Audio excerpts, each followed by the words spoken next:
Gelato al cioccolato, dolce un po' salato, tu gelato al cioccolato. Beda s-sajf u jibda jiżdied il-konsum tal-ġelati. Bejja tal-ġelati spjegaw li fix-xitwa l-ġelati ma tantx jimxu mal-Maltin, b'eċċezzjoni wara xi ikla tajba bħala deżerta.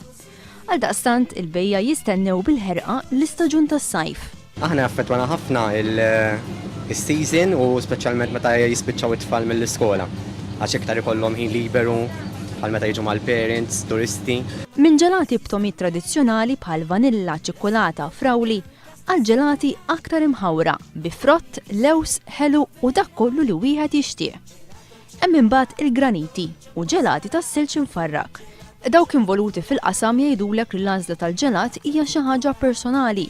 Madankollu hemm dawk il-ġelati li jibqgħu popolari ma' ħafna. Popolari ħafna mal-Maltin huwa chocolate u nuts, forsi dak li jkun jgħidlek xi ħaġa healthy wkoll mal-ġelat u l-frott fis-sajf ħafna. It-tomiet differenti li hawn u l-mod ta' kif tista' tqabbilhom u żżidhom b'affarijiet oħra jagħmilha diffiċli ħafna biex wieħed jgħid kemm jeżistu tipi differenti ta' ġelati. Che dolce sei tu,